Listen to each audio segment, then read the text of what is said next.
Monroe Central Football 2003. Good evening, everyone, from Monroe Park. This is Jeff Stevens along with Andy Shoemaker, Joe Eddy, and Dale Eddy, set to bring you another season of Monroe Central Football. Tonight, a new opponent on the Seminole schedule, first ever meeting with the Buckeye Trail Warriors. Well, one thing kind of surprises me right off the bat here, Andy. I thought maybe Coach Acosta would stay in the locker room, let Buckeye Trail take the field first and let them experience the full effects of what it's like playing football at Monroe Central. But, breaks out of habit a little bit and takes the field first. Right, Jeff. Coach has always been known to hold out till the last minute, make sure, and they took the field second after the visitors arrived, but evidently Trails wasn't ready to come out, so we'll go ahead and come out first. And very excited about this year, Jeff. Open up against a very formidable opponent in Buckeye Trail, coming off a big 8-2 season last year with some key players back. So it'd be a good opening test for us to let us gauge, us from the very, very beginning of the season. Well, I think you're exactly right. Anytime each team has to kind of carve its own spot there. This is not last year's team or 2 years ago team, even though you do have some same personnel. A very key game, as all season openers are, but with a new opponent like Buckeye Trail coming into the PVC for the first time, with their returning people, they think they can be a factor. Last year they played 4 PVC opponents and won all 4 games. However, one of those opponents was not Monroe Central nor Frontier. So they brought a nice crowd across the way. Warriors white jerseys and dressed in the blue pants. And I think, key to them, and I think you've probably heard a lot on the TV and read in the newspapers, the fact that Buckeye Trail will play no games at home this year because of school construction. They will have to play away. One game that they are calling a home game, they have to travel to Meadowbrook to play Caldwell on that, so they'll be on the bus every weekend. So we're just about to get underway here. A lot of new people, especially along the offensive and defensive fronts. We'll try to point out some of the Seminoles that you'll get used to seeing and hearing a lot of this year. And looks like Seminoles are going to receive. Did not see a signal earlier to whether Monroe Central won the toss or whether Trail won and elected to defer, but Seminoles will receive. Number 44 in the middle will be Gabe Gordon. He'll be flanked on the far side by number 20, Sean Joris, and number 30, Aaron Brown.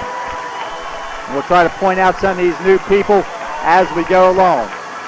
Being a former lineman, you probably would agree with the statement that the early success of this team will be how well the offensive line performs here in the early going. Right, Jeff. I believe we only have one returning lineman. That'd be Sean Eddy. He's counted on to be a leader there on the offensive and defensive lines. We got some very capable people stepping in this year, but they've yet to have any major game time experience at the varsity level. So we'll find out here pretty quick, because I'm sure Coach Acosta is going to do what he always does best, is try to run the ball. The kickoff man for Buckeye Trail, number 54, Brian Ash, a lineman, big 225-pound senior. Left foot, line drive kick, Aaron Brown at the 14. A hole, running room, one man to beat across midfield, Buckeye Trail territory, 34-yard line. Gotta like the start. I was just going to say, Jeff, we all remember Aaron Brown's brother, Eric Brown, how exciting of a returner he was. And Aaron's one of them fellows who just got caught up the wrong position at the right time because they had so much skill back there, finally getting an opportunity as a senior, and opens up the season with a huge return. And I don't want to jinx us, but how many times in the past have we seen a yellow flag on the field? Right now, that didn't happen. So we're going to start out first and 10 on their 34-yard line. As I anticipated, 5 wide, Ishii in the shotgun. Flag. Spoke too soon, Andy. Yeah, Dale's up here agreeing with me. Illegal procedure. And that gives Buckeye Trail maybe a chance to regroup on defense. But I've been telling people all week that I look for something that has not been shown in the scrimmages. I said, don't be surprised. 5 wide receivers, Ishii in the shotgun. running the quarterback draw. Right. We don't want to give it away up here in the booth with the trail coaches around, but that looked like our basic formation where we do slip the quarterback up the middle. Josh Ishii, number 11, the new quarterback. He's a senior. He'll give to number 44, Gabe Gordon. Tries to bounce outside. Short gain. Number 21, Sam Baker, comes from his backside linebacker position. That was our Redskins special where we pulled 2 linemen and we go back away. But Baker able to read that and drug Gordon down from behind. And when you get a big guy like that from behind getting tripped up, Gordon really not able to use his power and his strength to keep going. So a nice play by number 21. Maybe half a yard on the play. We look to see Gordon get a lot of carries. Now we have 4 wide receivers, 3 to the right. Ishii in the shotgun. And there's the quarterback draw. Break loose across the 35 to about the 33-yard line. Pickup of about 6 yards. Nice. I'm sorry, Andy. Jeff. Go I ahead, was going to say a nice hole initially, but I'm sure the Buckeye Trail scouts realize the speed of Ishii, even though he didn't play us last year. It's been a long time since we had, since Ishii's been around, we haven't seen that kind of speed around, but people in the valley are well aware of his speed, and they realize we're going to use his speed to our advantage whenever we can. 3rd down and 9.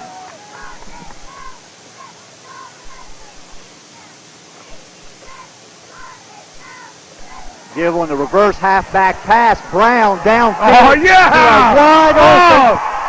Sam Miller. No flags down. Touchdown. 33 yards. Gotta like it. That's just a little reverse pass.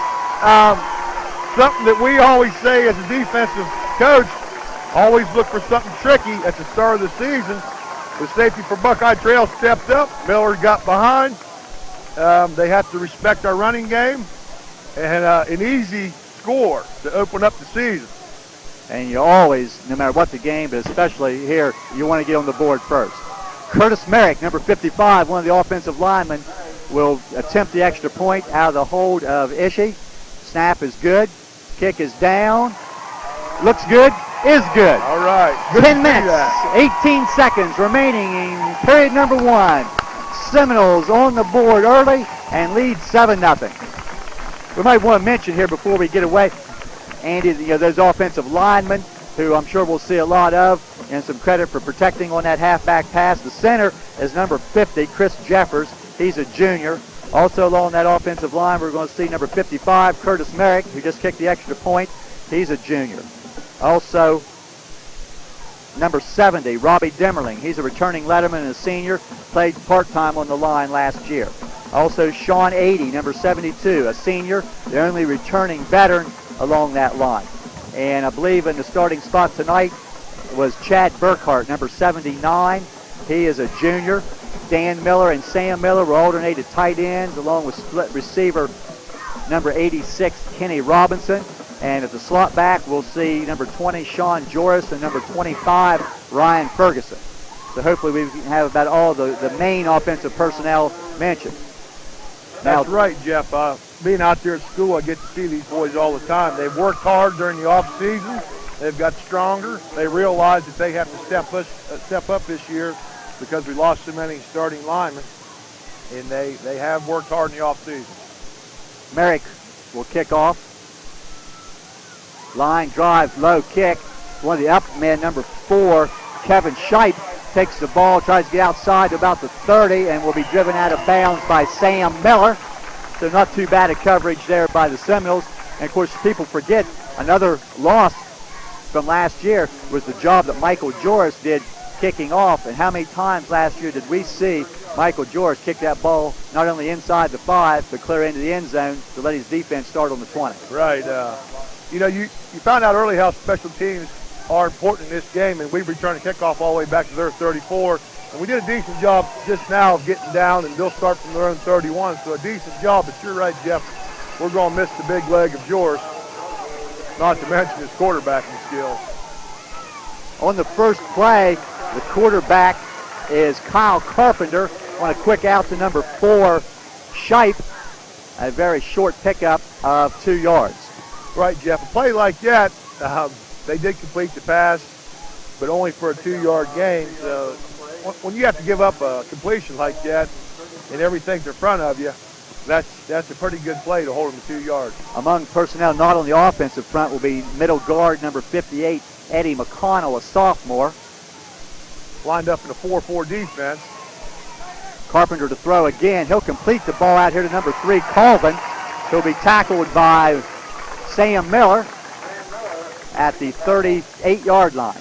Being out there at school today, Jeff, they talked about playing a lot of 4 defense. Carpenter, a good-sized kid at 6'3", Trail looking to throw the ball often this year. In the first 2 plays of the season, they go to the air, which brings up 3rd and about 3.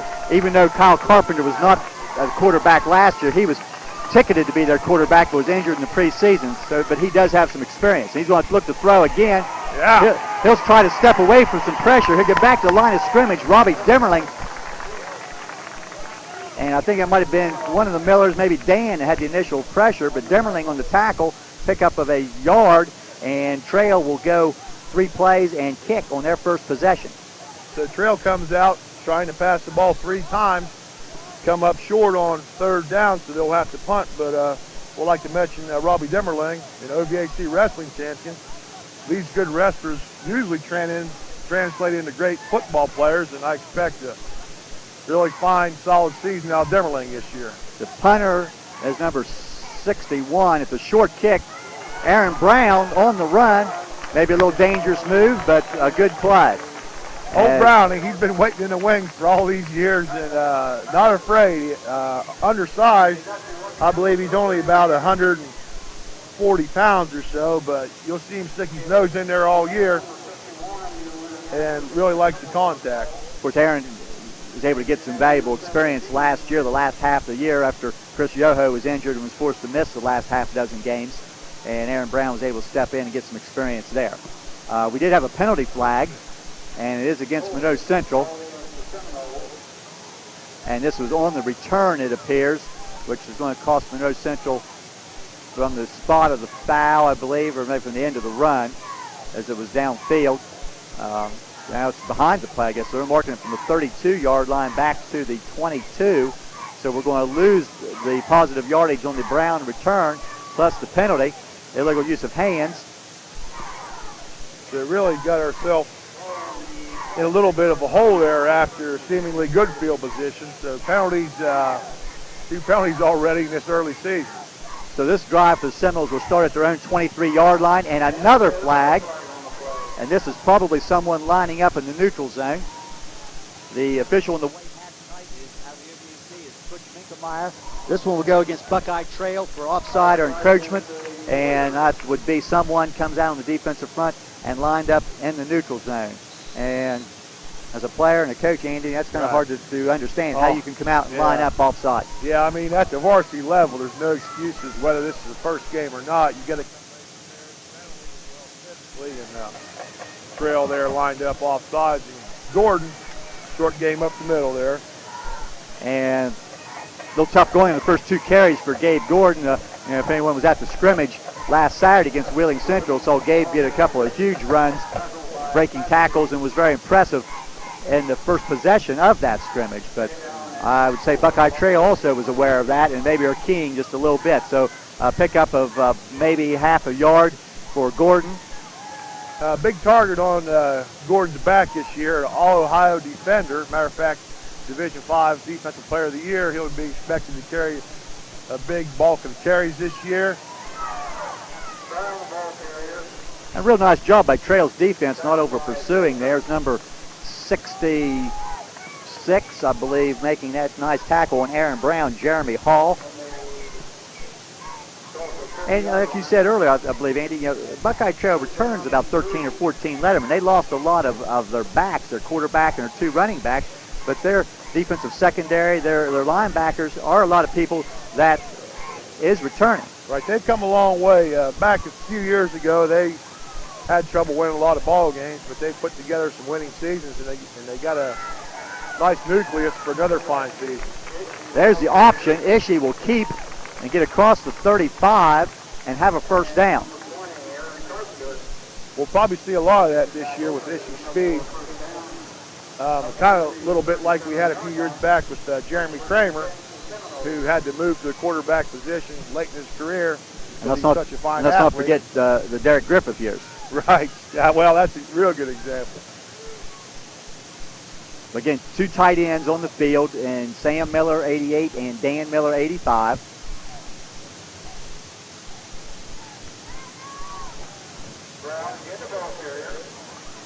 And straight ahead, with a quick dive up the middle, Aaron Brown. He'll pick up about 3 yards to the 40-yard line. So except for the trick play, the reverse pass from Brown to Sam Miller, pretty basic stuff from the Seminoles here in the early going. And I think you're going to see a lot of that this year. And I think, you don't put a lot of pressure on a new quarterback and ask him to throw on every play.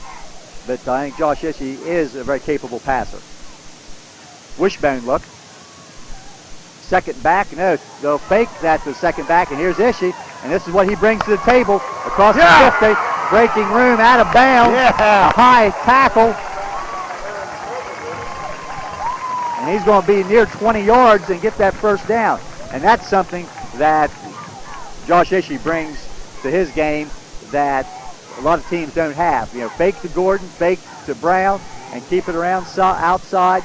19-yard pickup. So Josh Ishii very early in 3 carries has 30 yards. That's our very exciting belly series where they fake the 2-hole, fake the 6-hole, and then Ishii keeps it, goes around the end like a belly 8. And like I said, we'll see a lot of that this year. But another first down at the trail 40. This is Brown. Little counter bounce. And not able to bounce outside. Nice tackle by number 4, Shipe. Aaron Brown, short gain. That's giving him a yard. If not for Shipe, like I thought, maybe there's going to be a big gain out there. But like you said, Shipe up to make a nice play on a little counter play in the backfield. Well, I hate to talk about the weather here in the early going, Andy, but, so far, some dark clouds, but dry, and maybe the clouds across the ways help shield us from the sun here during this first quarter. About 5 minutes remaining in period number 1, 7-0 Seminoles. If you forgot we were going to be on today, you probably missed the first touchdown. Second back. That's Brown to the 35. That's that bone series, belly 6. This time we fake to Gordon and give it to the 6-holder Brown. And you always got to respect Gordon, so we're hoping that a few backers hit Gordon with Gordon's good fake, and then Brown able to find some yardage off tackle there. Well, I do know Buckeye Trail had scouts at both of the Monroe Central scrimmages, and I don't know for certain, but probably Coach Thompson of Buckeye Trail and Coach Acosta may have exchanged films, which teams normally will do prior to the season opener. So they're somewhat familiar with what each team wants to do, even though we know the Seminoles didn't show a large amount of things in those scrimmages. Ishii on the option, will now pitch. Brown, nice pitch, first down, more. Out of bounds, far side.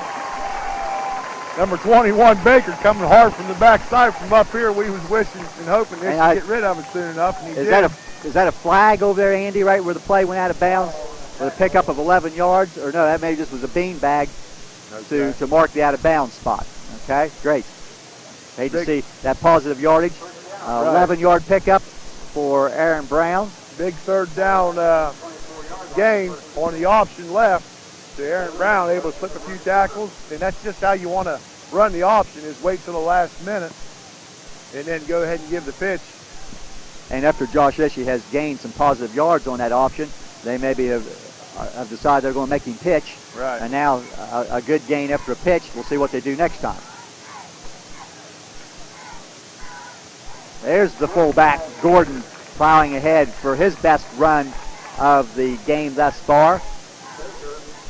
Right now, early on, Jeff, we looked at maybe gave Gordon a little tailback, but thus far tonight, he's staying in there at his fullback position. But we do have the plays in the playbook where he'll run a lot of tailback. But for right now, we're going to try to just test out our young offensive line, see if they can move the ball with just some basic stuff. And so far, we're taking a lot of time off the clock, moving down the field with a big 6-yard gain on first down. And you have to remember that this drive started at Monroe Central's 23-yard line, I believe. So, and has all been on the ground. This is Gordon on the pitch. Again, some great pursuit, but Gordon does a nice job fighting back to near the line of scrimmage, which was the 19. They're going to mark him at about the 20-yard line, so Gabe will lose a yard. So as we talked about that, they do a little bit of a fullback toss to Gordon, but nothing there this time. I find it a little bit interesting, too. I think in the scrimmages, I believe the Seminoles maybe run the option a couple of times, and I'm not sure if we didn't fumble or did a poor exchange on the pitch both times we ran it in the scrimmage, and it's been good yardage on about 3 occasions tonight. Lined up in our wishbone set. It is third down. See if he's there. Oh! Ishii, a nice throw. It looked to be right on the money.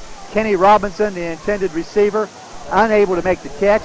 The ball might have been tipped, but couldn't tell from here, but looked like a good throw, but it's an incompletion. That will bring up fourth down and about 6. Some sort of belly pass there, Jeff. We faked to the left side this time, the 1 hole through the 5 hole. Ishii back pass and actually showed us his accuracy there. Not sure from here if he got a hand on it.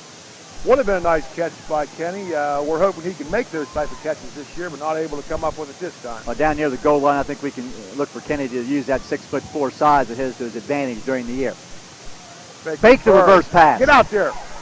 Oh, yeah! That's a 20-yard touchdown run by Aaron Brown as they fake the reverse pass.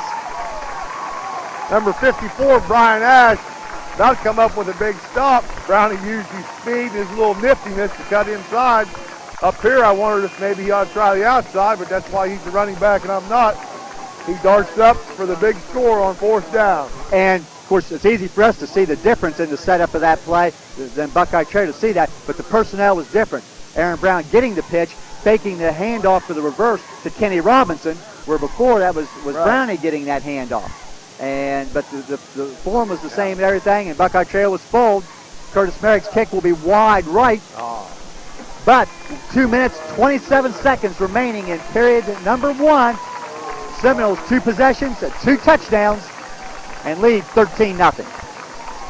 Jeff, after just the basic, Seminole football down the field, used a little trick play again, and Trail bid again on it, and really was no one out there. And I think a lot of that too comes, you've played in this program. When you've had the same coaches for so long, Coach Acosta in his 33rd year as a head coach, Buckeye Trail, Randy Thompson has done a great job in 2 seasons over there. But in 2 seasons, there's just a lot of things that you don't see and are able to hit.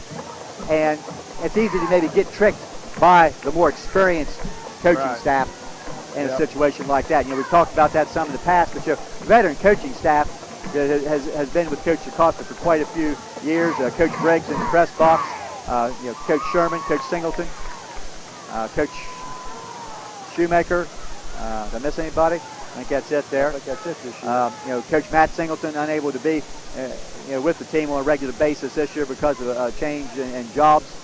So down 1 coach this year, but but every person there, with the exception of Coach Briggs, and I think he was coaching here even before Coach Acosta started coaching. But Pat Singleton, Greg Shoemaker, and Dave Sherman all playing for Coach Acosta when they were in high school. And that just you can't even put words to how important that is to the program. Probably Chuck wouldn't want me to mention this, but Coach Briggs is in the box. He calls down a lot of the plays and a lot of suggestions. He never wants any credit, but sometimes people don't realize how much he does for the team. Yeah, down on the field, Coach Singleton and Coach Sherman, both with headsets on and communicating up in the press box with Coach Briggs. So early on, Jeff, we wanted to find out what we got. If he's in the locker room before the game, I'm sure the coaches said we'd love to get up early and play Seminole hard-nosed football. Trails had the ball 3 plays thus far tonight, and we're up 14-0. Shipe at the 18-yard line, and he'll go down before he gets to the 30. Sean Joris was there along with Stephen Habig and also David Spielman. Derek Dudak also in on the play. again, a couple names there we haven't called, but young men getting opportunity to play on special teams. We talked about that a lot last year, but there's some guys, give some regulars a break. But what you just said, Andy, I don't think you could have drawn the first 2 possessions up any better. Take away maybe 2 penalties. Right. But, still 2:20 left in the first quarter. There's a lot of football left to be played. Okay, we're back in our basic 5-2 defense. Carpenter shoots the middle. Well, wants to throw. Now he's going to run. Has some room to the outside, slips as he tries to cut back off of Sam Miller. And we'll get a late flag in there. Zimmerling unable to hold back on a sliding Carpenter. And I'm sure we'll be flagged for a 15-yard penalty, a late hit, personal foul. 5-yard pickup by Carpenter on the play, and then 15 yards on top of that. And that's a tough penalty on Demmerling. And I think as the night goes too, as darkness falls here, you're going to see the field get a little wet on top from the dew, and we could see some slipping because Carpenter, the quarterback, slipped as he tried to cut back. But and it's a call that has to be made, I think. Right. But you really can't blame Demmerling for aggressiveness on that play. And we're going to get another flag. A lot of flags in the early going, which maybe could be expected a little bit early. This is well before the snap, and it's a dead ball foul again for encroachment. Again, against Buckeye Trail. And for the second time tonight, they have somebody line up in the neutral zone prior to the snapping. And probably one of their offensive linemen. So all you have to do is look to the right or look to the left. And that probably was on this left side since the official on the near side tossed the flag. But, as a coach, you really hate to see that, even out of your 5th and 6th graders. That's right, exactly right. First down 15, the ball at the 43-yard line. Kyle Carpenter wants to throw. He's going deep. Kenny Robinson on the coverage. Ball's overthrown. Intended for number 20, Aaron Carpenter. Good coverage out there by Kenny Robinson. Sure he had that deep third. He was well behind the receiver, and the ball was overthrown as Trail went out of the shotgun. And Demmerling with some decent pressure. And very important if Carpenter's going to throw the ball tonight, if we get a good pressure on him. 4 Carpenters on this Buckeye Trail roster. Kyle, the quarterback, number 10. Aaron, the tailback, number 20. And then a couple of younger kids, freshman and sophomore. So we'll try to keep all those guys straight. Second down, 15. Kyle Carpenter under center. Rolling out. This looks like a keep. And that looks like Gabe Gordon on the tackle. Gordon came from his middle linebacker position, play and run all the way. He's actually the middle linebacker in some sort of a 5-3 defense. And that shows the speed and pursuit that a middle linebacker has to have. He plays sideline to sideline.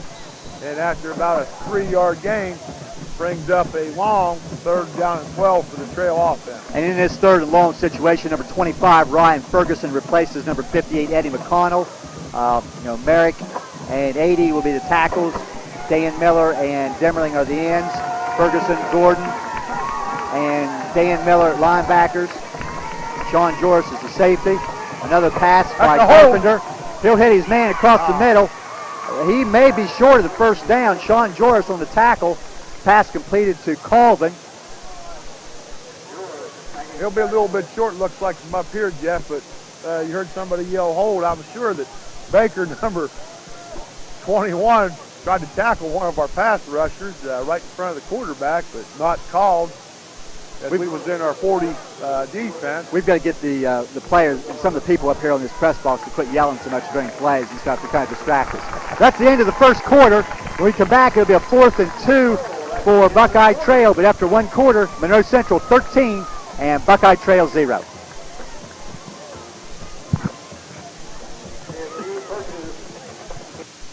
For your convenience and peace of mind, Ameri Drive by Stark offers teen driver education in these locations: Woodsfield, St. Clairsville, Winnersville, Martins Ferry, New Philadelphia, Marietta, Harrison Central, and Buckeye Local. 3 weeks of classroom study is held on Monday, Tuesday, and Thursday evenings. State licensed and certified by the Ohio Department of Public Safety, Ameri Drive has been teaching teens and adults to drive for 20 years. 8 hours of one-on-one behind-the-wheel instruction is scheduled at convenient times. Call Ameri Drive by Stark at 1-800-YOU-DRIVE-2. No matter what the weather is, you can work out year-round at Transforming Physiques.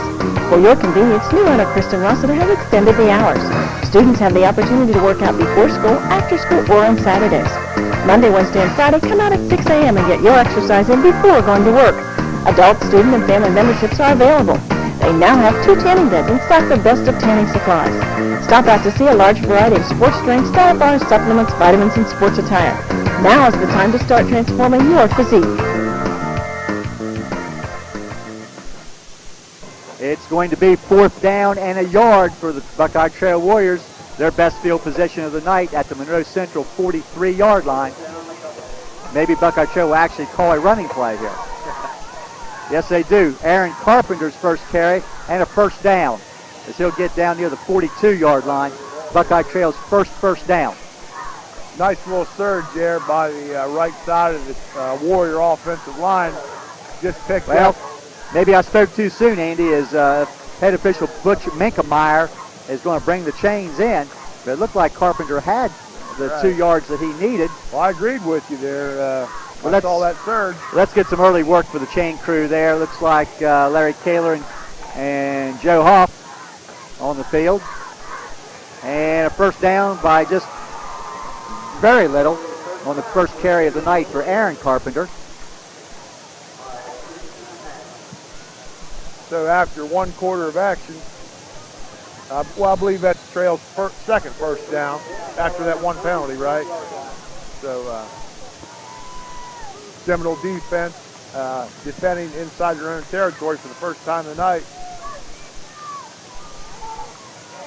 Carpenter under pressure from, that's Gordon on the linebacker blitz. The ball intended for Shipe, but when you make the quarterback throw that ball going backwards, that's an advantage to the defense. And that is the first incompletion, if my stats are correct, by the Warriors in this game. They've run the ball off with scrambles a couple times. Right. But nice job, good pressure. I'll tell you what, I have to brag on you a little bit. I have trouble just keeping my hands in my pocket and think of things to say. You're doing the play-by-play plus keeping the stats. Well, nobody said they were accurate. Oh, okay. 2nd down and 10 for the Warriors at the Monroe Central 42. Again, Carpenter wants to throw, trying to scramble to the outside. Dan Miller had a hand on him, but there's Sean 80 and Gabe Gordon to drive him out of bounds. Take out a couple substitutes on the sideline. I think a water jug. Yeah. Nice job in there by an athletic Sean 80. You know, you talk about some, maybe over the years we've been undersized, but I think that we'd rather have the maybe a little bit undersized linemen.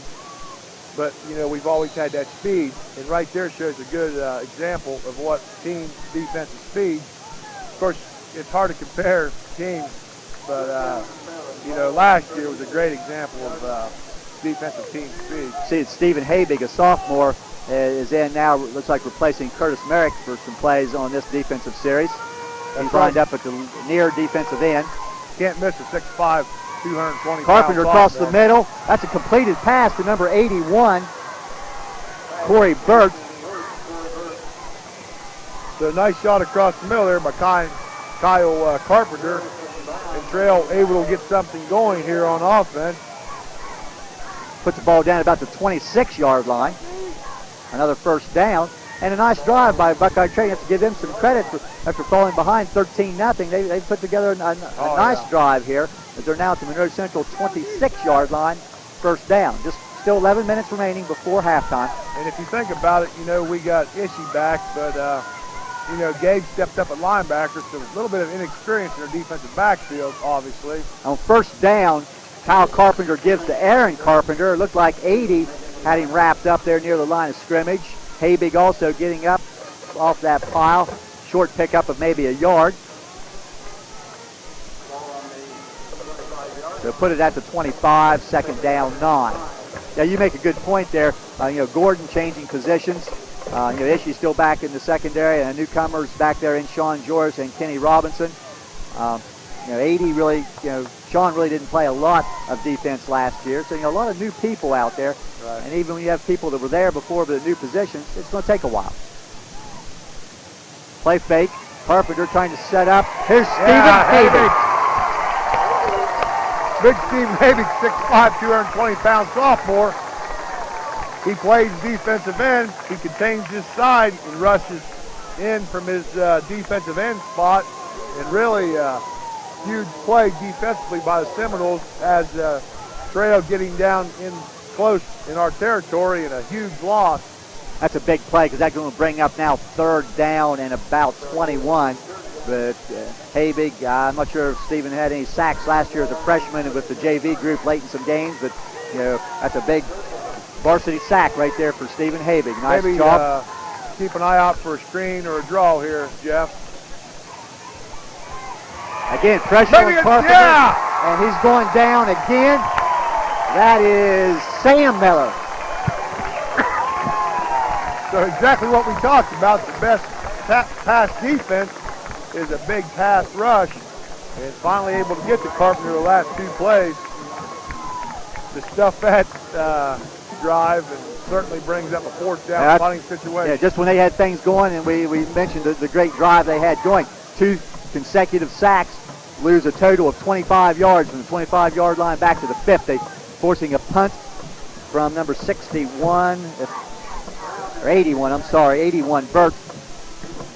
And Brown and Ishii back, and a little indecisiveness by Aaron Brown, but he made the right choice to not catch the ball going over his head inside the 10. It rolls into the end zone, so the Seminoles will come out and start their 3rd possession of the night at their own 20-yard line. And their first 2 possessions have ended up where you want to be, down in that end zone. That's right, Jeff. It seemed like some of the senior leadership said we need to stop there in the defensive huddle. And we got it together and made 2 big quarterback sacks, forced the punting situation, and got the ball back with 8:43 left here in the 2nd quarter.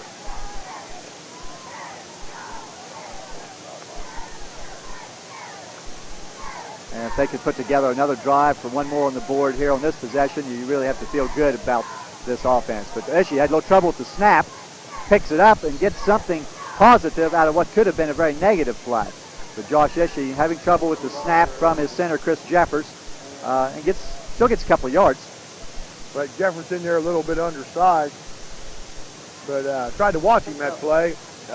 When you're undersized like that, you got to keep in mind that you don't have to knock a guy over every time. Use your speed just to shield a guy and get in front of him. Try to get play side and get in front of him. On that play before, Andy, Daniel Fankhauser was in on that, and he's been replaced by Trevor Hendershot for this 2nd down and 8.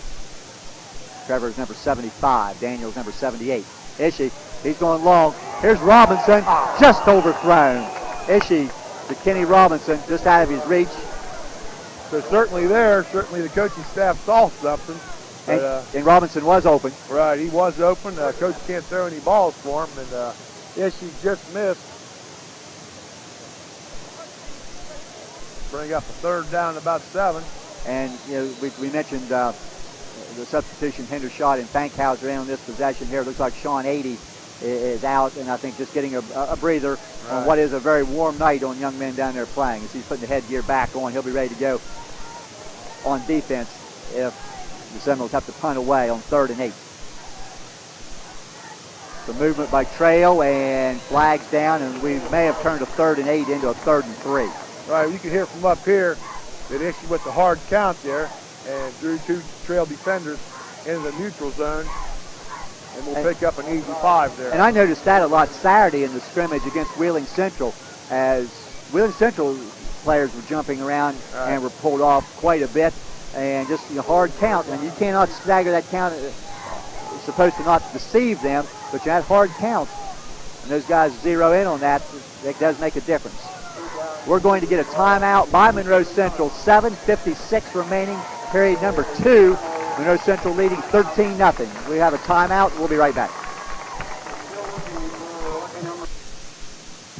For over 100 years, Bauer Turner Furniture has been serving our community with quality furniture and bedding. After a big day, kick back and relax in a dual recliner sofa, or choose from living room suites featuring couches with comfy armchairs or matching recliners. Then pick the perfect coffee table and tables and lamp to suit your personality.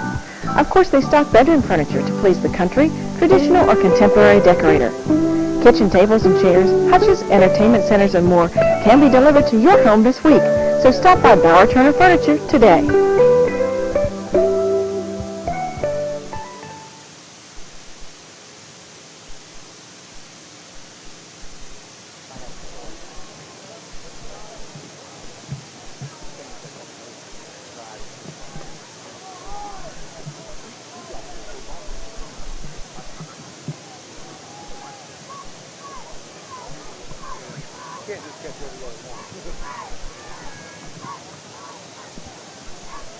Monroe Central, who's spending their first time out of this game before a third and a short 3 at the 28-yard line, 27-yard line. Fake to Gordon. Ishii to the outside. He'll have a first down plus a little bit. Here we go strong to our right with the wing there, and Ishii just nothing fancy, just used his speed and picked up the first down. About 6 yards by Ishii on that first down carry. Right, we're hoping that offensive line just gets a little bit of push, and with Ishii's speed, he'll turn the corner and easily picks up the first down. So evidently, Coach called a timeout, really wanted to keep the ball, wanted to keep the momentum after a couple of big defensive stops. And, you can't take the timeout into the second half, so I'm sure it was a good time to use one there. And another flag. That's going to be at least the 7th penalty flag of the first half. This is an encroachment call on the Seminoles, their 4th penalty against someone lining up. And I'm not saying these calls are incorrect, Andy, but I think every encroachment call for someone lining up has been from the same official on this near side. It's not no excuses for that, but it seems to be happening both ways. And, Buckeye Trail's done it a couple times, and now we do it once. So that's at least the 3rd time, if not more, that call has been made. 1st and 15, back at the 29-yard line. Option again. Ishii's going to try to cut back. He'll get the penalty yardage back. Some bodies flying toward the pile in a late block, but the officials say nothing wrong with that. Ishii about 7, almost 8 yards. So after faking to the all-state fullback, then you got to respect Ishii's speed, and then of course somebody's got to keep an eye on the tailback on the option. So very hard play to defend. We had David Spielman in on that last play, who now comes out in favor of Kenny Robinson, who is split wide right. Slot right formation. Ishii's going to sprint to the right, step wave to the tackler. Have some running room over here to the left, except for one problem. Got number 54 there, Brian Ash at 225. Hit Ishii from behind. That's going to take him back about the original line of scrimmage, let's say, at the 35-yard line, but about a 3-yard loss. Nice hard hit in there by the defensive end Ash as he played his outside contain, and then when Ishii stepped up, he stepped up. And just in time, I might add, because it looked like if Ishii was able to slip through the interior of the defense, he had a lot of room to his left. Again, some movement. Pick up that long there. A little delay call here to Aaron Brown. He'll not be able to get enough for the first down here. He did about 7. He needed 10. And for the first time tonight, it looks like Monroe Central will be forced to punt the football. Line of scrimmage about the 41-yard line. Almost able to slip up in there for the first down, but Trail able to hold for our first punt of the evening. And that'll bring up Gabe Gordon in punt formation. Did a fine job last year as our punter, I believe. Okay, so kind of splitting the time as the year went last year with Joris, but he was the punter as a sophomore and part of the year last year. Bobbling the snap just a little bit. Line drive kicked on a hit and not really roll too far. And he tried to pick it up, get on the football. See what the official calls. It almost looked like it made contact here, but well, if you're a cover man, think the guy hit it, you need to dive on that thing. But I think one of Trail's teammates thought he even touched it too, and then he come in there. A lot of commotion around the ball there. And I could hear some people on the sidelines here yelling fall on the ball, but obviously, at least in the minds of the official and you have to think if the return man there, Carpenter, had touched the ball, he would have tried to fall on it a little quicker on that. So he obviously did not touch the ball, even though it may have looked that way from the distance. Trail will start this possession at their own 30-yard line. 4:41 left before half. We'll line up in another 4 defense with Gordon. And here's another whistle. And we're going to get a timeout. And Monroe Central. good reason, Andy, as you look down there and stuff, on why that timeout was called from the sideline. There are 12 black shirts on the field right now. So recognizing that's a good defense, but you probably cannot get away with it. Yep. So a good recognition by one of the coaches on the sideline, who it was I don't know, to get that timeout called and save yourself a major penalty, because I think extra people in the defense front, maybe a 15-yard step off. I'm not certain of that, but it is a penalty. Right. Sometimes they'll call in like an illegal, like an unsportsmanlike conduct, because they're saying 12 men is like trying to cheat. They'll let you play with 10, but they won't let you play with 12. But just from being around the football team, we change a lot of personnel when we go to a 4 to a 5, and it looked like there's a little mix-up right there. Looked like we wanted to be in a 4, but maybe some of the 52 defense. And I think you're right. Flip off the field. I think what we got caught with was an extra lineman on the field, than what we wanted, in a 4-man front. But now things appear to be squared away. Monroe Central still one timeout remaining. Nice job in there. Sam Miller will make the tackle on the receiver. That is number 81, Burt. But Sam Miller there just about the same time the ball was. Short pickup of 3 yards. Jeff, just watching from up here, we're playing a lot of 4, but we're letting Gabe be middle linebacker, and he's playing run or pass rush all the way with no defensive pass responsibility, which gives Trail something to think about. Is he coming? Is he not? And that time he did pick up Gordon, but Miller did a nice job to hold Trail to a short game. Second down, 7. A running play to Aaron Carpenter. He'll be hit. Gordon and not sure who else. I believe Sam Miller also a piece of that, about a 4-yard pickup for Aaron Carpenter. I'm sure Gabe relishes this opportunity to play middle linebacker. He kind of floats from, like I said earlier, sideline to sideline. Kind of has a little freedom in there. Expect a lot of big things out of him this year, a lot of big hits. And, he's up to defend his All-Ohio status. And another whistle, and this timeout, I believe, will be the Buckeye Trail Warriors. Again, maybe a personnel problem there. Look, unhappiness, by the coaching staff over there. They will spend their first timeout. 3:23 remaining. After a fast early start, things have kind of slowed down a little bit here during the second period. Right, we really wasn't sure what we had coming into the year, and to be up 13-0 after basically almost 2 quarters of play, coach is somewhat pleased with his offense, carrying the shutout close to halftime. The defense has been able to, hang in there tough.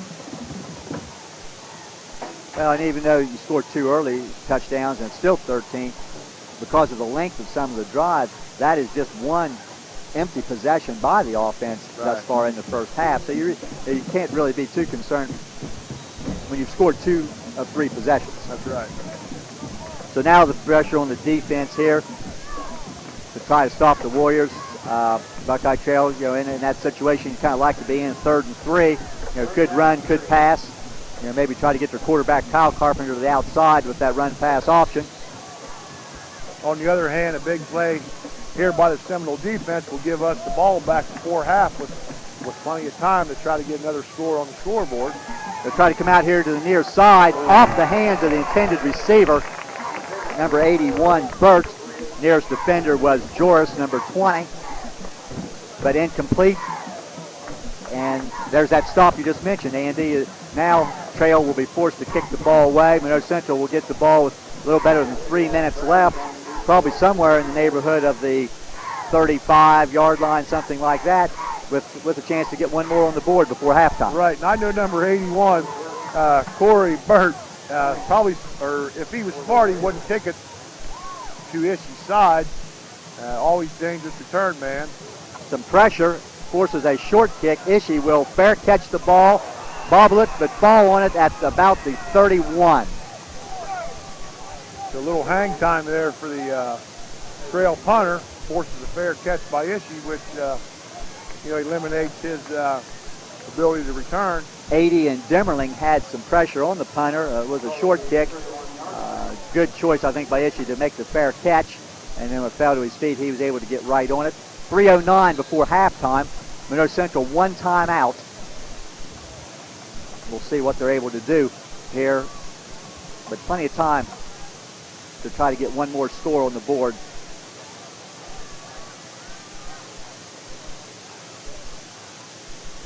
Fake to Gordon and give to Brown. Little counter back to Ishey's right. Still plenty of time, like you said, so we got time to run the ball, even though we only got 1 timeout left. But, you know, a big 6-yard gain on first down will bring up 2nd 4. And Kenny Robinson will come into the game now. And as the clock winds down, I'm sure we'll see the ball in the air before too long.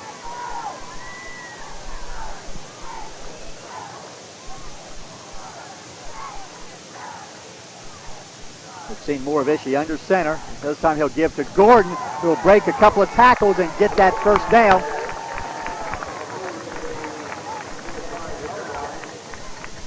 About 9 yards by Gordon, his best run of the game. Gordon showed his toughness there, able to run over a few would-be tacklers for a big 9-yard gain, like you said. 9 yards and a first down. 2:20, clock running.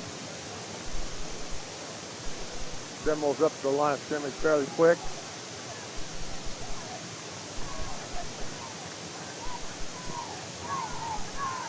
Ishii, a little trouble, picks up the loose football, gets down for Robinson, and he catches that one. He's still on his feet to the 15-yard line. A much tougher catch than one that got away from Kenny earlier, but a first down. So fumble snap by Ishii, able to quickly retrieve it. Didn't take much of a drop, just threw it up to the 6'5" Robinson.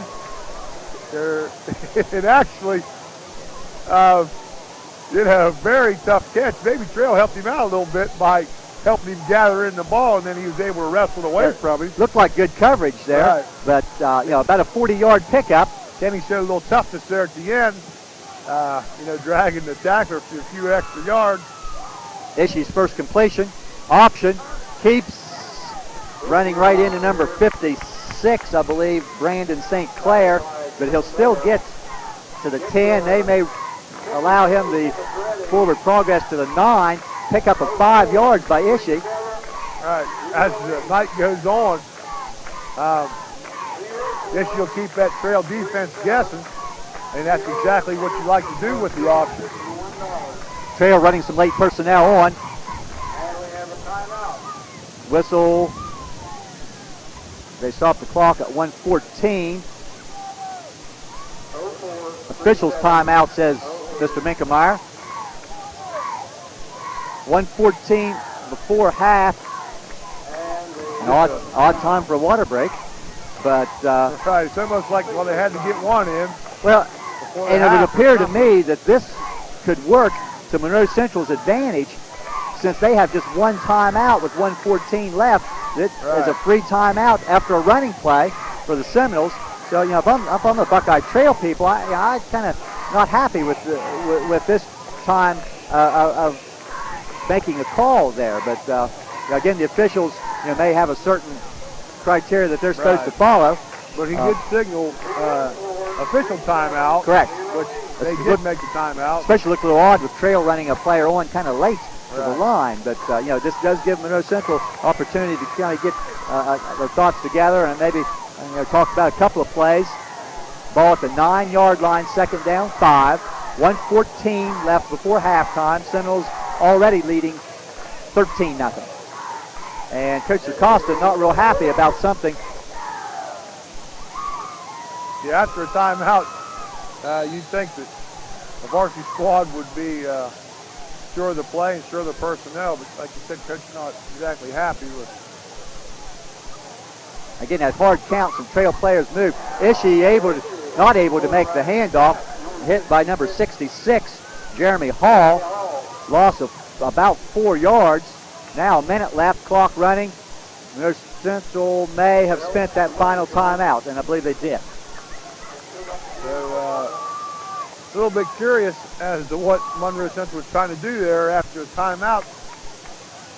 They looked a little bit unsure out there. Trail did make a good defensive stop there as they ran Ishii down from behind. May have been some sort of, looked like a pass play, I'm sure, but. The clock stopping that timeout with 1:02. Monroe Central spends their final timeout. 3rd down and 8 with the ball resting about the 13-yard line. And a decision to be made if the Seminoles, are not able to get to the end zone on this play. What you do. Of course, the yardage needed to gain will have a lot to do with it. If they had to kick a field goal from right there, if they weren't able to gain anything on 3rd down, I believe that'd be a 29-yard field goal for Curtis Merrick. And somebody said he kicked Curtis did kick a field goal last week in the scrimmage. Yeah. He is 1 for 2 tonight on extra point placements. So, although we'd like to have a score, if we were able to get a field goal out of this drive, that would take 2 scores and 2 trail conversions to tie the ball game. But now we're thinking touchdown. But still in this situation, if you do get to a 4th down, even taking a 4th down shot and not making it, really leaves Trail with no time to do anything from this end of the field. 3rd and 8. That may be a insignificant point. Ishii wants to throw. Going to the corner of the end zone for Robinson. And there's all kind of contact on that play.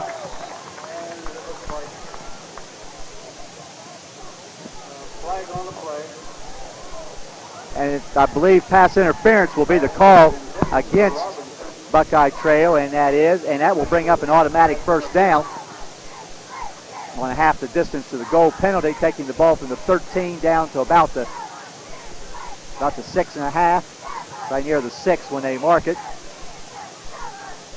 Right up here, Jeff, looked like the ball was overthrown. I kind of lost contact with there for a while, but. Well, and it looked like when Kenny was trying to go up with his hands, he couldn't get his hands up in the air. Right. So 1st and goal at the 6, a big penalty against Buckeye Trail. Toss Brown, trying to get the outside. Aaron Carpenter will pull him down from behind at the 3. Clock still running. Seminoles with no timeouts remaining. A very quick toss out to the Seminole left. Clock running 40 seconds. Seminoles to the line quickly. Spiking the ball, flag flying. And we get a penalty flag on both sides of the field. Line judge and field judge both.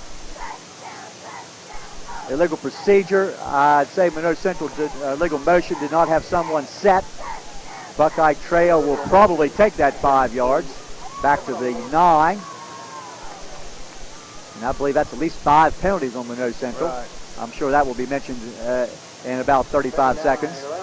Very costly penalty. I know we like to, save time on the clock here, but really we could have took a little bit of extra time, make sure we was set. It would have been a lot better off to, let's say, lose 5 more seconds than to lose 5 more yards. So you're only going to get 3 more plays regardless. Ishii to throw, looking for Robinson in the corner. Deflected and caught. Touchdown, Kenny Robinson. The ball is deflected by the Buckeye Trail defender. Robinson keeping the concentration and making his 2nd nice catch. Kenny Robinson for the touchdown. And the Seminoles now lead this game 19-0 with 30 seconds left before halftime. So I was a little bit concerned when they let go of the ball. He looked that way all the way. We had one receiver in the pattern, and he went right to him. And like you said there, the trail guy was right there, but sometimes a little luck is what you need in football. And obviously, we were lucky right there. The trail didn't take it off. It bounced right into Kenny's arm. Seminoles to go for 2 and get nothing as Ishii running the option and keeping. Ball comes loose and will be dead as it was recovered by a Warrior, I believe, but no good nonetheless. But Seminoles touchdowns on 3 of 4 first half possessions with 30 seconds remaining before halftime. Monroe Central 19 and Buckeye Trail nothing. And I think you gotta like that. That drive, Josh Ishii's first 2 completions as a starting varsity quarterback and his first touchdown as a varsity quarterback. One thing about Ishii, even though he's not played the quarterback position in the past, very fine athlete and very smart athlete, football-wise, and in the classroom. But you put that combination together, and really, I'm sure he'll do a fine job this year. You talk about the offense, how we scored 3 out of the first 4 times we've had the ball, and we've been able to overcome these 5 or 6 penalties, which, it says a lot that we are moving the ball. I'm not sure, but I'm sure you'll have it after halftime about the total yards and all that. But well, let's remember, too, that the big play on that possession, the 40-yard completion from Ishii to Robinson, came after the snap was fumbled, and Ishii was able to pick up the loose ball and still keep his composure and make a big play. So sometimes, you have to do that to turn a disaster into something positive. Merrick's kick line drive will go near the sideline and out of bounds. We'll get some pads cracking down there after the whistle. Ball goes out of bounds. Buckeye Trail, clock still reading 30 seconds, will get their choice of options, and I'm sure what they will choose is to take the ball at the 35-yard line. You can force a re-kick if you want, but it's unlikely that would happen unless you had a real good back that you thought could break loose. Trail also will opt to take, well, I'm not sure if Trail's decision or if that's the official's decision to put the ball on the right hash at the 35, maybe because the ball went out of bounds on this sideline, you go to that hash. But 30 seconds left. Buckeye Trail does have 2 timeouts remaining. So we'll look for the Seminoles to put that big prevent defense in. Ishii and looks like Brown and Joris are about 15 yards off the ball. Carpenter going to air it out deep. One man in the pattern is Colvin. Ishii was with him stride for stride, incomplete. And looks like Colvin may have kind of misstepped in somewhere and kind of hobbled a little bit as that ball was over his head. Ishii showed a little bit of speed there. You thought just for a second there the Trail was going to get behind him. Ishii turned it on as he got turned around and just sprinted. And, you like to see, especially late in the half here, you keep everything in front of you. So I'm sure that's the goal here. I think also Ishii probably would be our best cover man in that defensive secondary. They'll give the ball to Carpenter. He has some running room, but at this time you can allow him some running room. First down, 13-yard pickup. But you can afford to give up some yardage with less than 20 seconds left. Trail will call a timeout with 17 seconds left. Carpenter with a pretty good arm. I'm sure they'd like to take a few more shots downfield as they do call timeout. Like you said before, to try to keep everything in front of us. Yet probably keep our 4-man pass rush. And if you're going third downfield, it takes a little bit longer to pass protect the quarterback. So, key here is get some pressure on him.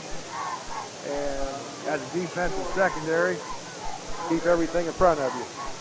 And with those people that are putting the pressure on, with the clock running down, put that pressure on, but don't hit the quarterback after he lets it go, because you really cannot afford a foolish penalty to give the Trail an extra play at this time. The ball is going to be at the 48-yard line in Monroe Central territory, in Buckeye Trail territory. 17.9 seconds remaining. A quick out to Colvin. Great open field tackle by Ishii. Pickup of about 4 or 5 yards. Trail calls their final timeout. And we'd like to thank Buckeye Trail for calling their final timeout with 10 seconds on the clock to allow us to switch tapes here. And what I thought originally was a pretty quick-moving first half, but the penalties here lately have caused things to slow down considerably. 10 seconds remaining. No timeouts for either team. Kyle Carpenter pump fakes, wants to go long. Hit as he throws. There's Ishii behind everybody to make that interception at the 10-yard line with 1.7 seconds. So our first turnover of the night, but really Trail just trying to get something to happen there late in the half here. But someone also, Andy, did hit the quarterback as he was throwing the ball. As you mentioned, that pressure, I didn't see who it was on that side, but It may have been Dan Miller, but the ball was thrown deep. 1 second left, probably take a knee. I see a couple new people going in for this last flag. Jordan Seidler in. Also, I believe Anthony Dixon will get in for a flag.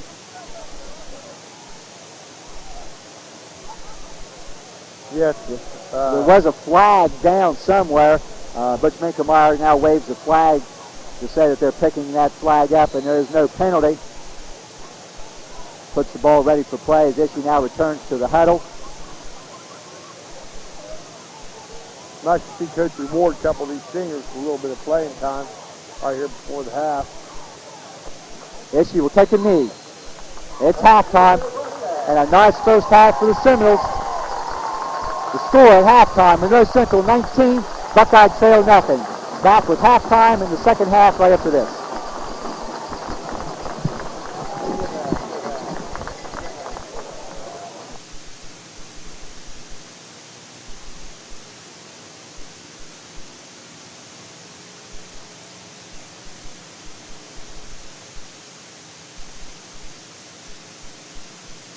A good football team works together, helping each other to do their best. A good insurance company works together too, showing you the best coverage for you and your family. F.W. Shoemaker Insurance Agency represents several companies, so you benefit from personally designed coverage. Talk to one of their agents today about life insurance and annuities. As they continue to look out for your future, F.W. Shoemaker will celebrate 100 years of service in 2003. The Seminoles and F.W. Shoemaker Insurance, two winning traditions. The Citizens National Bank of Woodsfield, home-owned and independently operated since 1933. Your community bank. Our officers, directors, and staff are dedicated to customer and community service. We reinvest your deposit dollars locally. So remember, banking with us is not only good for you, but it's good for your community. Citizens National Bank of Woodsfield. Member FDIC Equal Housing Lender.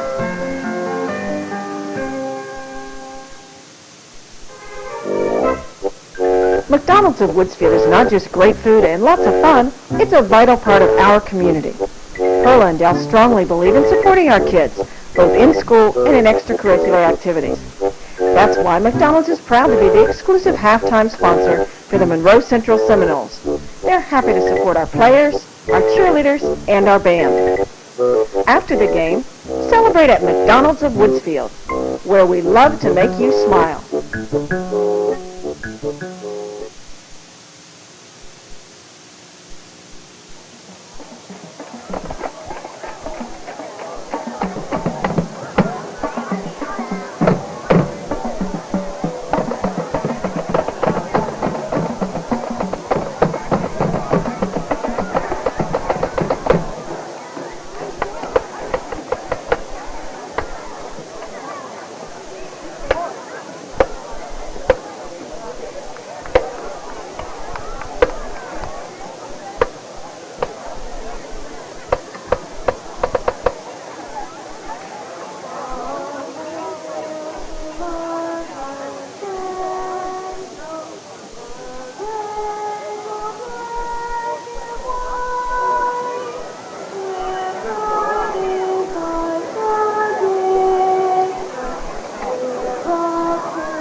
McDonald's of Woodsfield is not just great food and lots of fun, it's a vital part of our community.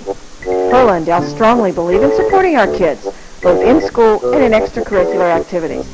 That's why McDonald's is proud to be the exclusive halftime sponsor for the Monroe Central Seminoles. They're happy to support our players, our cheerleaders, and our band. After the game, celebrate at McDonald's of Woodsfield, where we love to make you smile.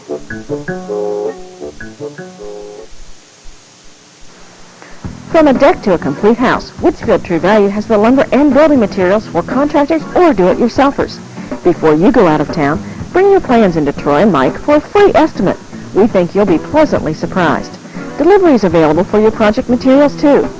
From lumber and siding to shingles, windows, insulation, and cabinets, Woodsfield True Value is your source for building materials and building packages. So give Troy or Mike a call today at Woodsfield True Value.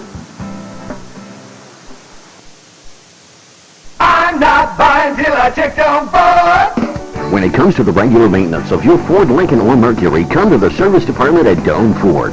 From oil changes and brake work to alignments and major repairs, the service department at Doane's has state-of-the-art equipment and factory-trained technicians to keep you on the road. And for all types of body work, remember, Doane Ford's Collision Center is a direct repair shop for all major insurance companies.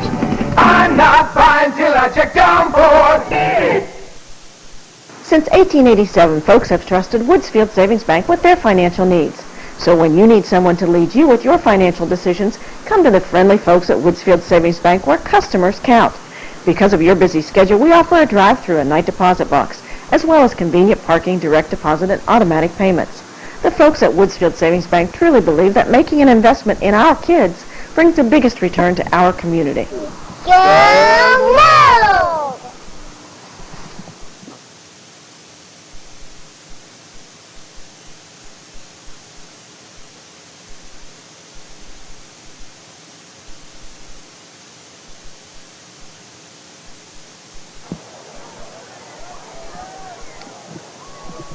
before we start the second half of play and make a couple of announcements here. On Monday evening, the JV football team will travel to Bellsville. They always play their first JV game against Bellsville, and they'll be playing Trail. But that game at Bellsville will start Monday evening at 4:30. The early starting time is because of difficulty getting officials for that game. So JV football at Bellsville Monday, 4:30. Also, next week on Tuesday, the volleyball team, Monroe Central's Lady Knowles, will open their season at home at the Skyview Elementary Gym. They'll play Shenandoah at 6 o'clock. Coach Troy Baker and the Lady Seminoles team, should be a very good team this year. Had just one senior a year ago, so they will be opening their season on Tuesday. And if you've never seen high school volleyball played, get out and see a game sometime. I think if you see one, you'll want to go back. Seminoles will kick off to start period number 3, leading 19-0. Curtis Merrick tees it up.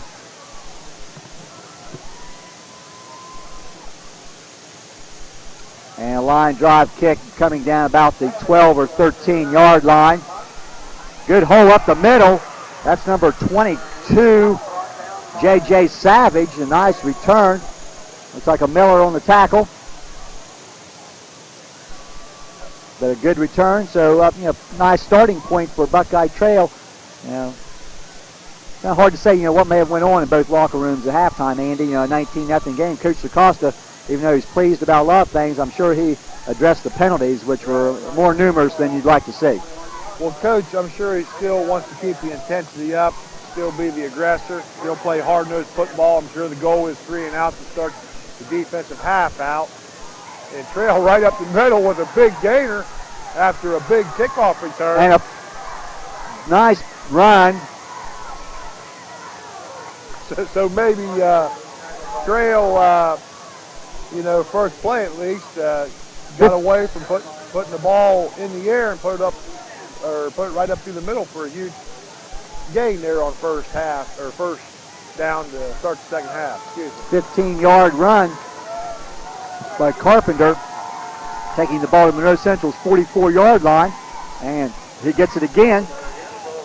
They really didn't run the ball very much the first half, Andy, and they've come out with 2 straight isolation plays to their tailback. Right. That's going to be a pickup of another 3 yards by number 20, Aaron Carpenter. Well, I'm not sure if Carpenter has the option to audible, but certainly if he picks up us in a 4 defense, a good opportunity for them to maybe run. There's some, one less down lineman. Right now we'll line up back in our 5-man front, 53 defense. They'll fake this time to Carpenter. Kyle Carpenter throwing off the hands of Burt. Sam Miller and Robinson were there. It looked like Sean 80 putting some pressure on and may have got a shot in on Kyle Carpenter as he delivered the ball. But incomplete pass. That will bring up 3rd down and 7. Right, excellent pressure from the backside by defensive tackle senior Sean 80. Has nearly got the big sack. Brings up 3rd and 7.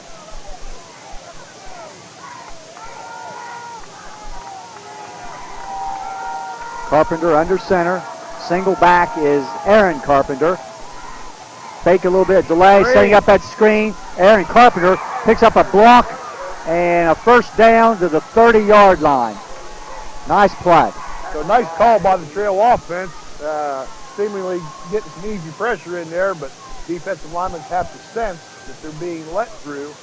Sucked up the field, only to let the Trail quarterback loft one over their heads for a nice screen play. And 80 downfield shows his athletic ability to get back downfield and make a nice tackle on the play, although they did pick up the 1st down. I believe you mentioned that screen as a possibility back earlier in the first half. They'll go to Carpenter, trying to bounce outside. Dan Miller stuffing the play, then getting some help. That's going to be a loss. But Dan Miller from the defensive end spot really made the initial stop there until he was able to get some help from Merrick and Sam Miller. Loss of a couple. Merrick actually over-penetrated, but able to get back in on the play thanks to a fine defensive end. stop by one of the Miller boys. 2nd and 12. Seminoles back in their 4 defense. They'll rush 5 and they'll try to slip up a draw. Carpenter, Aaron Brown had the contact. He'll get back to the line of scrimmage plus a yard, making up 3rd and 9 on a little bit of a sprint draw.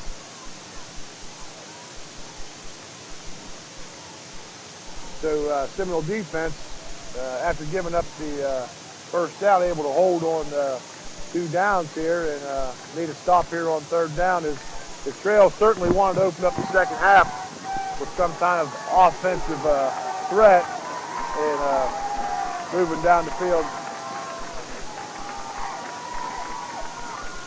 Carpenter back, looking downfield. Now he runs out of time and he's going down. That was Merrick, and then 80 making that play. Loss of about 7 or 8 yards. The 3rd time tonight that Carpenter has been sacked. Merrick in there again, got Schauber's number from last year. Looked a little bit like Schauber on that play.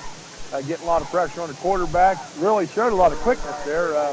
Didn't realize he was that quick, but gets upfield. Nice speed there and able to force the quarterback upfield, and then with the help of these other defenders, able to bring down Carpenter for the big loss. Punt formation for Trail. They will kick the ball toward the corner of the end zone. Issue fair catching, letting it roll into the end zone. So only a 20-yard net on a 40-yard punt. I was going to make a comment there a moment ago, Andy. You just mentioned that number 55, Merrick, looking a little like Schauber. There's been a couple times tonight I've almost caught myself calling a wrong name on a couple of these young men that have changed numbers from last year to numbers that were worn by some of the graduated seniors. Curtis Merrick being one that has changed to number 55. Chris Jeffers has changed to number 50. That was worn by John Michael Spielman last year. Maybe Chris thought that number 50 went with the center position. Right, he must have. 20-yard line for the Seminoles' first possession of period number 3. Gordon held in check thus far. Gets about 6 or 7 yards on a play that really didn't look like there was much there. Right, nice pin move there at the end to gain almost 7 yards. Gabe comes up limping a little bit here. Of course, hope it's not serious. Didn't really see much here, but maybe he got twisted around there as he spun around there for the extra yardage. So we'll keep a close eye on that. And I believe Stephen Habig will fill in for him there at fullback. Yeah, looks like they'll take a look on the sidelines there. Habig will get his first carry, and it will be a first down carry, about 5 yards. Stephen Habig on his first carry of the night.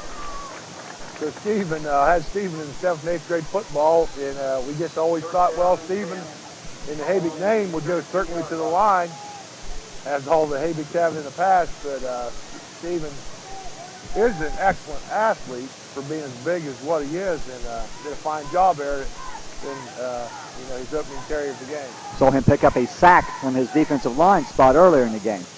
1st and 10. That's Brown, still on his feet. Aaron Brown gets the outside. He's going to get a first down, it looks like, at the 44-yard line. Great individual effort by Aaron Brown. Jeff, that's a good example of why they do ups and downs, and they always chop their feet. When you got a low center of balance and you keep your feet pumping, and the guys hit you low and don't wrap, and you keep moving, how hard you are to bring down. And Brownie's got that ability, low center of gravity, and always keeps his feet moving. Aaron Brown, nice night thus far, over 60 yards rushing. He threw a 33-yard touchdown pass and scored on a 20-yard run. So nice night by the starting tailback, Aaron Brown. Ishii looking to option and keep. Breaking a couple of tackles and still on his feet for another Seminole first down pickup of some 12, maybe 13 yards.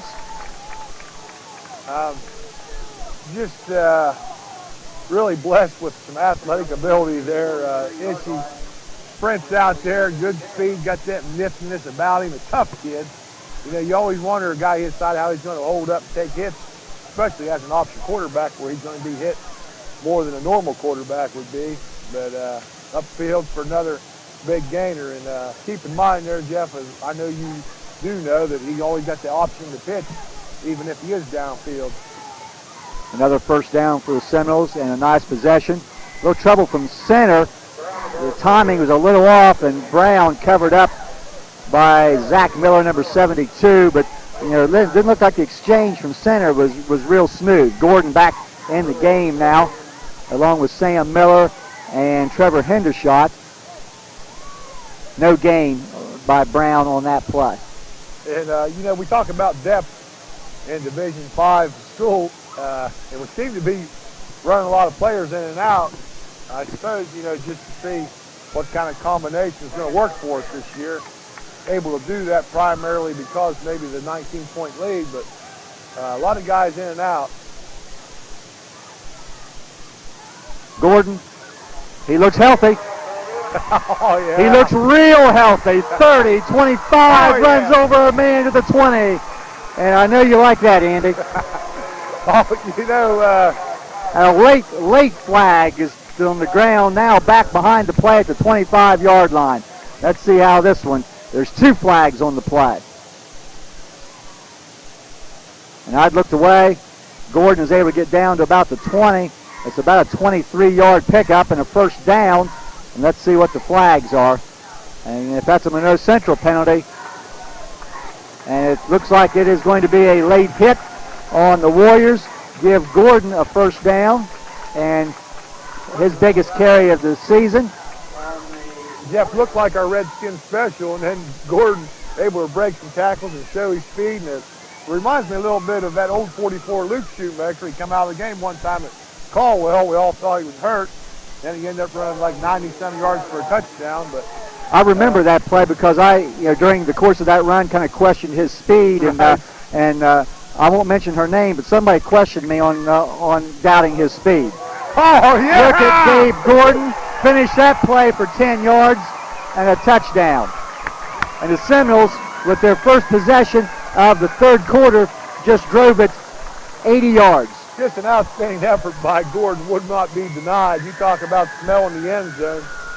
And, you know, you really can't coach things like that. Just wanted it so bad. And you know, after, you know, not much yardage in the first half by Gordon, he certainly come out in the second half. Well, 2 big runs there, Andy, after a bit of an injury forced him to the sideline. And he didn't want Josh Ishii and Aaron Brown to get too far ahead of him in this yardage race. All 3 now over 50 yards. Seminoles lining up for 2 after a couple failed attempts. Ishii will keep near the goal line, but not near enough.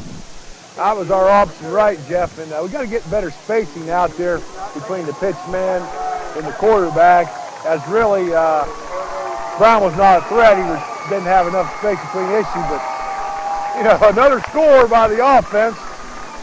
Start this third quarter. And Buckeye Trail has to be a little bit unhappy with their defenses. The Seminoles have taken the ball and have driven 3 long drives, 1 short drive, and I don't have it marked down for sure, but we believe that is 4 touchdowns and 5 possessions this game. And you know, if you can score on 80% of your possessions for the year, I think you're going to be in pretty good shape. Oh yeah, and that said a little bit about our Monroe Central Big 3 there. We saw Brown up the middle with some nifty running. We showed Gabe Gordon up the middle with some powerful running, and we showed Josh Ishii with his speed on the option. And Trail's thinking, you know, which one of the big 3 do we have to key on? But you know, you really can't key on just one guy here. Well, yeah, we felt going in and commented in the early point of the game, I believe we were on the air, and we knew that the coaching staff and Coach Sirkowski would not ask Josh Ishii in his first varsity start to try to win the game single-handedly. And he's done a very steady job. He's completed a couple of passes, only attempted 4. He's run the ball very well and received some excellent blocking, all the backs up along that front line. They've added up, they're well over 150 yards rushing for this game. Carpenter, he'll loose a tackle briefly. Ryan Ferguson and Derek Dudek will be on the tackle. Ferguson number 25, Dudek number 49 at the 30-yard line. I mentioned Ryan Ferguson there. Always been a a special teams player. Hard-nosed, he plays a lot on the 40 defense, and before the year is over, I'm sure he'll get he'll run some plays in on offense and be a major utility player. And we know how we talked about depth, and you mentioned that, looking at some different linemen on the offensive front there. And last year, remember, with the injury that was sustained by Chris Yoho, fortunately, it was at a position where we had some depth last year. So you never have too much depth. And we sure hope no one becomes injured, but it's nice to have some depth. There's Aaron Brown stepping in there, filling a hole defensively now on the ball carrier, number 21, Baker. His first carry gets a couple of yards. Yeah, nice job in there by Brown, stuck his nose in there. We always knew he would, and that's a good example of how hard-nosed a kid he really is. I just did some quick addition there a moment ago there, Andy. Monroe Central running backs now, 4 ball carriers tonight, a little over 180 yards rushing. So credit to some running backs and credit to some offensive linemen. And a lot of new guys on that offensive line have done a nice job on opening night. Incomplete pass intended out to the far side. Sam Miller, I believe, was there, but that was 80 again with some pressure. And early in the game, Kyle Carpenter was maybe 4 for 4 or 4 for 5 passing, and now he's just 7 of 13. So they have sacked him 3 times and put some pressure on. And at 25-0, it's a matter now, is Trail going to start working on things for next week, or are they going to keep airing it out to try to get back in this game? They put 4 receivers wide, 2 left and 2 right. I believe got Stephen Habick in there to down defensive tackle, so we've seen him all over the field tonight. And it looks like another screen. Or this maybe just wasn't, but somewhere underneath of Robbie Demmerling, Stephen Habig, Dan Miller, and Curtis Merrick as Buckeye Trail's quarterback. I'll tell you what, total domination of line of scrimmage. We're in a 4. We got 4 men rushing. At the end of the play, there's 4 black jerseys on top of the quarterback. And obviously, it's the best pass defense. Who do you give that sack to? Give you have to divide that about 4 ways. That's called, all 4 get baggies. That's what you call it when you get part of a sack. Kyle Carpenter now negative 30 yards rushing after the sacks, and 3 of them have been big. High snap, pressure, gets it away. Short, Ishii decides to let it hit and let it roll. And once you let it hit the first time, get away from it. Ball's down at the 41-yard line of Monroe Central territory, where the Seminoles will take over. We've talked a lot about the nice job that the offense has done. We don't want to slight anybody, but the defense is perfect on defensive possessions tonight, as Trail only had 1 drive that they were starting to move on, and a couple of sacks stopped that in a hurry. But the defense, with a shutout thus far, and with those sacks, Buckeye Trail, they have to do some checking there, but they're probably under 50 yards net for this game. Yeah, you start to add up all the quarterback sacks, that takes away from their total yards. And some personnel problems again by the Seminoles, calling a timeout. They have just 10 players on the field. They're short an offensive lineman. We've got to bring up our senior leader, Sean 80.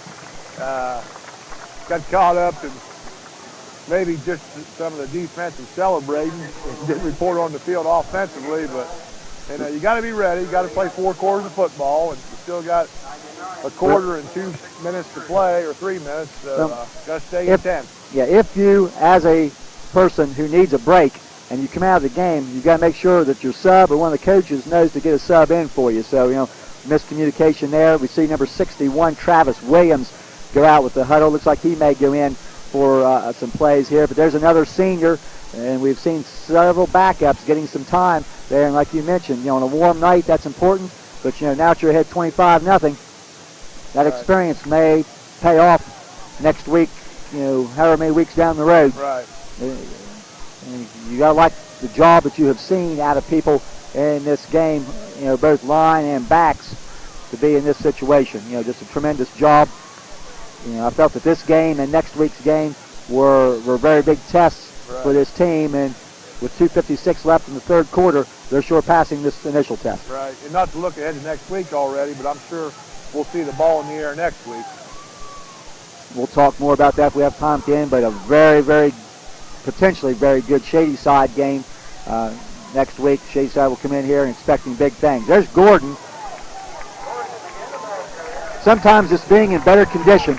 Right. Well, I noticed that Dave Gordon was getting stretched out for maybe a cramp during that timeout, but he gets up after that and runs for about 11 yards and a first down.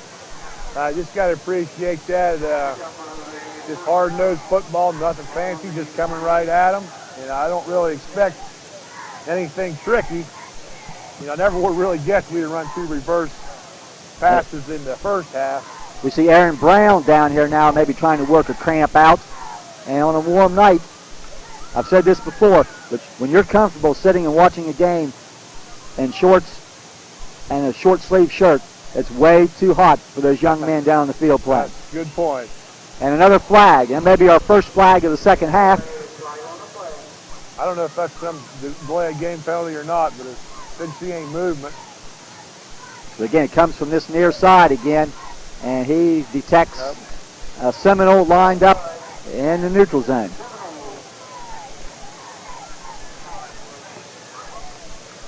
Monroe Central backing up 5 yards now to the 47-yard line. Eddie McConnell enters the game. Ryan Ferguson was in for Brown. He now checks out. Also checking out is Daniel Fankhauser. 1st and 15. Slot to the right. Robinson with 2 big catches as your wide man to the right. Gordon gets the 5 yards back from the penalty to the 48. Nice hard run by Gordon right up the middle. Gets the fullback dive play. Able to pick up that 5 yards. As you mentioned earlier, what a triple threat back there with 3 backs.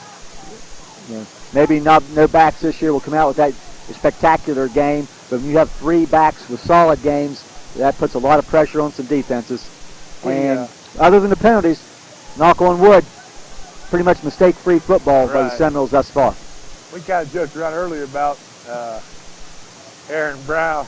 Somebody said one time he had over 1,000 yards in a 5th and 6th grade season, only playing about 6 games. But I think we kind of knew when he finally did get his opportunity to play, he'd show us what he had. Certainly tonight, he showed the fans that he's hard-nosed, strong, nifty, and got the speed to go along with it.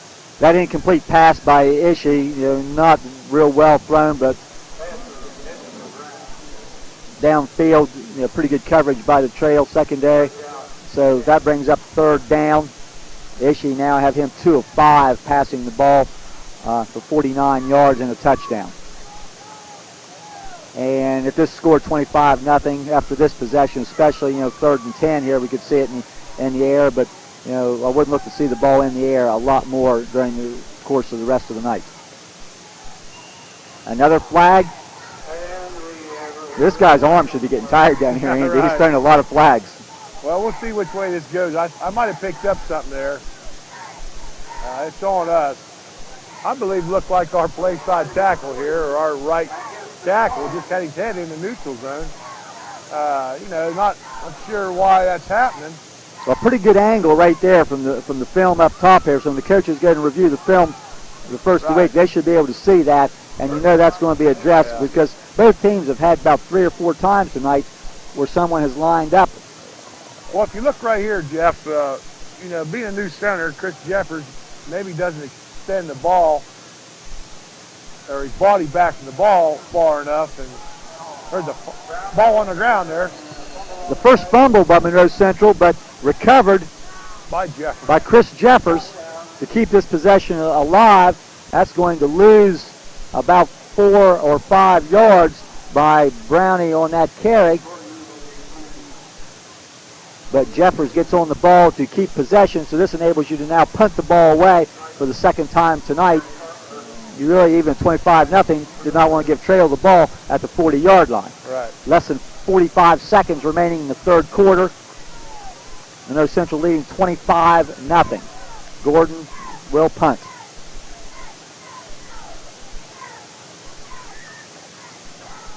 End over end kick.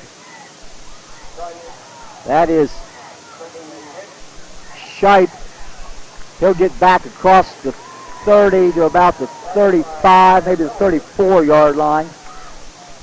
Sean Ady did a nice job taking on the blocker, forcing him back into the ball carry, and able to trip up with a little help the trail return man, and he'll start out there on about the 34-yard line, I believe. 22.8 seconds remaining in the third quarter. Trail certainly to try to get some big plays here. Look for them to put the ball in the air.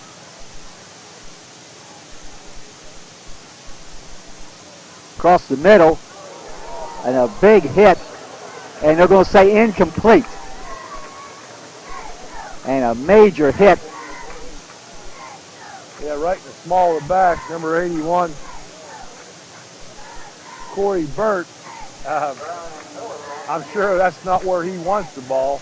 And I believe that was probably the linebacker, Sam Miller, one of the hits there, and then they also called Aaron Brown, and really couldn't see well there, and the ball, we were blocked by the players, and they came loose and they said incomplete. Second down and 10. Ryan Ferguson checks in defensively. Also Tyler Graham, number 22, and at the corner on this near side. Graham, a first-year player as a junior. There's Brownie coming up and making a hit. We broke that tackle, but then he run into some other Knowles. Merrick, one of them. Pickup of about 4 yards.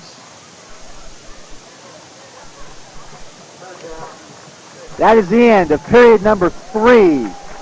Monroe Central 25, Buckeye Trail nothing.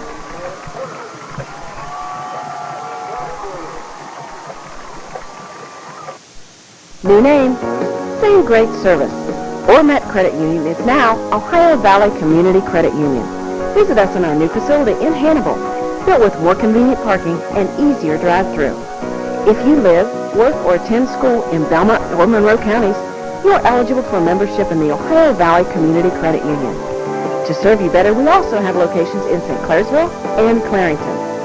Ohio Valley Community Credit Union. Community is our middle name. Hi, I'm Bill Respect. You heard me talk many times about how we offer you the best variety at the best possible price every day. And we do no cards, no gimmicks, no hassle. Just like you, we're working to get the most we can for the money we spend. So if these things are important to you, come home to Respect. We'll even add customer service as we continue what Grandma started over 70 years ago. Fourth quarter ready to begin. Buckeye Trail in possession of the football, 3rd down and 6 at their own 38-yard line. A little bit of pride by the Seminole defense here, Andy, as they would very much like to keep this shutout intact. You always like a shutout any time, especially to start the season. Right. It's that old theory, if you never give up any points, you can't lose. That's right. And mentioned Dink Sherman, defensive coordinator, always done a fine job and had to retool his defense this year, but another good job by Coach Sherman thus far tonight. Nice catch and move by Aaron Carpenter on that little screen pass. He'll get about 10 or 11 yards. And really nice open field move there by Aaron Carpenter on that. So, no quitting these Buckeye Trail kids. Right, it'd be interesting to see, as the season progresses, how many games this Trail team does win. They like to put the ball in the air. They got a good-sized quarterback. And, I feel the PVC is very strong this year, with as many as 5 teams out of the 7 probably feel they can make the playoffs. Well, Carpenter didn't have room to make a move that time. I believe that was Robbie Demmerling that met him in the backfield. Yep. Loss of about 3. Demmerling in that long line of Demmerling brothers. I don't know all their first names, but they've definitely been good football players for Coach DeCosta. And, always hard-nosed, very coachable young men. And not a lot of opportunities along either the offensive or defensive front for Robbie Demmerling last year because of the solid seniors, but he received some time last year and is doing a nice job both sides of the ball today. There's a blitz And there's Carpenter running for his life again. He's going to get in the open field, show his athleticism, and gain about 10 yards. That's short of the first down. I believe that was, who was that, Miller coming in high there late? Yep, I believe it was. But Carpenter showed some athletic ability there. And, you know, initially I thought Gordon had the speed. He was just coming in there and going to make a big play, and Carpenter able to get away and get downfield. The officials will spend another timeout here. Official timeout, I believe. Looks like Dan Miller, though, maybe come up a little lame, reaching at his lower leg there, so that may once again be a cramp. And on a warm night, that's not unusual. I'd like to mention our physical therapist here in town, Patrick Storer from Modern Rehab, is handling a lot of these injuries and cramps. And also Winter Dixon, who was a trainer in college and volunteers her services on game nights to help out on the sidelines. So you never have too many good people around on the sidelines. But after that stoppage, I thought it was a water timeout, and I thought that was a little odd since we just had the end of the third quarter. But it was for what we hope is just a cramp for Dan Miller. Third down and about 3. Aaron Carpenter will get the first down to the 40-yard line. Eddie McConnell went in there blowing right through, just missing the big BBL behind the line of scrimmage there, but Carpenter able to move upfield for a first down. This is where Buckeye Trail, working on some things and showing that they, have some kids that can do some things. And you mentioned interesting to see how many games they'll win. Not exactly the way they wanted to start their first season in the PVC. But, I feel that Shenandoah is going to be very, very good. And also Frontier and Bellsville should be strong this year. So the PVC, very strong. Carpenter, that's Aaron Carpenter, a couple of yards to the 39. He tries the right side of the Seminole defensive line, and Demmerling there, he maintains his gap. That's very important as defensive lineman.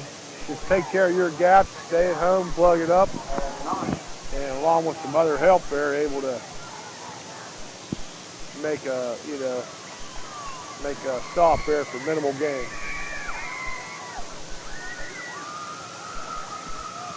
Second down and about 9 in with the ball at the 39-yard line. Kyle Carpenter wants to throw. Pressure. And that ball is intercepted. And that's Ryan Ferguson. Fergie, yeah. Read it the whole way. And that's the second interception of the night. And nice play by Ryan Ferguson. Excellent hands by Fergie there. I talked to him earlier out of school. I was going to say, don't get too partial to those construction trades guys now. Well, I'll tell you what, he's an excellent kid. He's playing a lot on the 40 defense, and they showed there that they play a 40 defense, and then they go ahead and run Gabe up the middle for an extra pass rusher. And then Fergie's got that out here in the flat. He showed excellent hands, made a great athletic catch. And, it shows Coach Sherman what he's got there, and hopefully Fergie get more in on defense later on as the season goes on the 50 package. Gordon to the 43, about 4 yards. And you notice down there also, Andy, on the sideline, all the freshmen and sophomores are kind of creeping up closer to Coach Acosta all the time there. Well, I'll tell you what, I always get a kick out of that. But, they practice, every practice, just like the seniors do. And you know what? They deserve a chance to play under the lights on Friday night. Yeah, I tell my guys, when the opportunity is there. It's payday, and your paycheck is on the varsity field there. They'd like to collect their paycheck tonight. Go ahead and get some varsity action. Jordan Seidler in at split receiver to the left. Fumble in the backfield. Ishii will get it back, and about the line of scrimmage, might lose a yard. But again, what could have been a terrible play isn't as bad as it started out. Ishii back on that loose football. Right, knows Coach Acosta, he'll, we're up 25-0.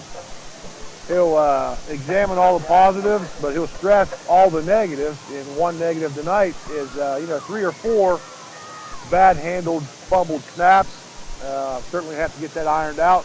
fortunately tonight we've able to, get back on those snaps. But between Jeffers and Ishii, that's something maybe we get there early in practice and work on it before practice starts and get that ironed out for next week. Graham at the wing left. Gordon on that little counter. This time not much. Maybe a yard or two.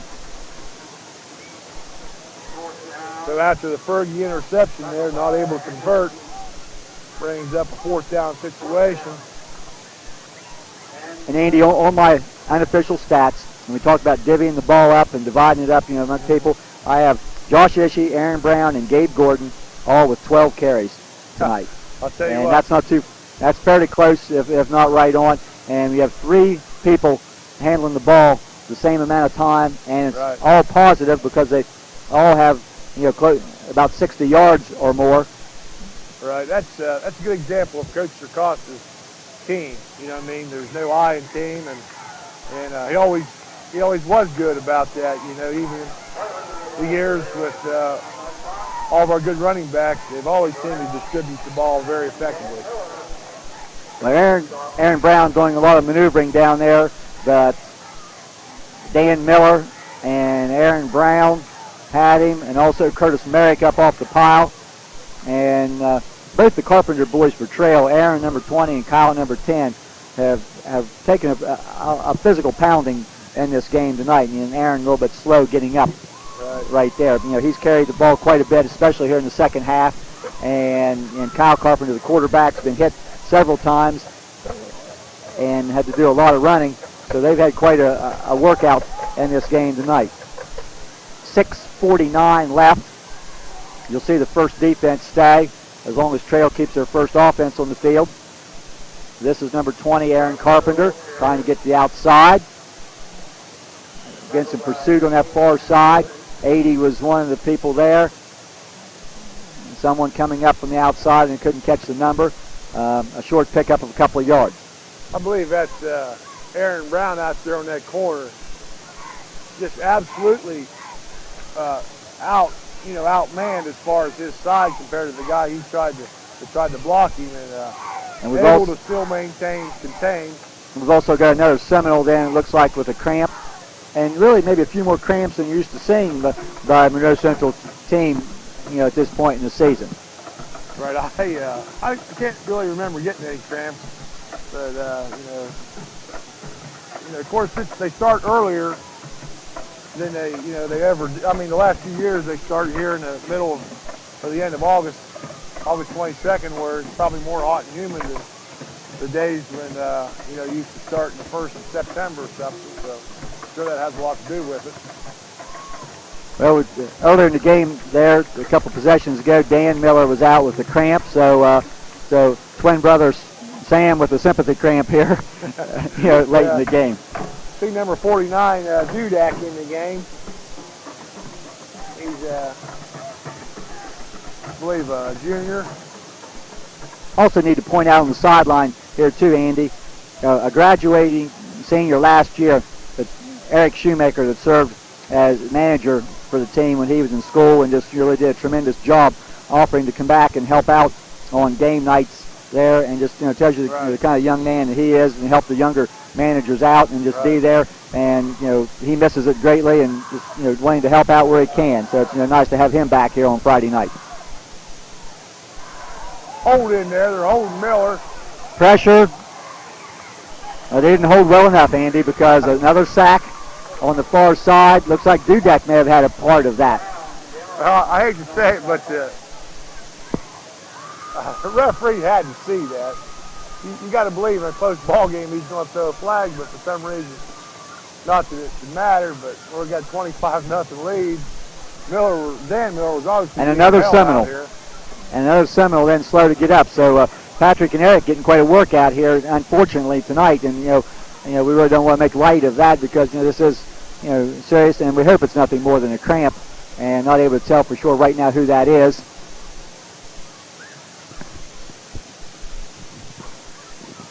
But you're going to get a timeout here at 6:05 left in this ball game.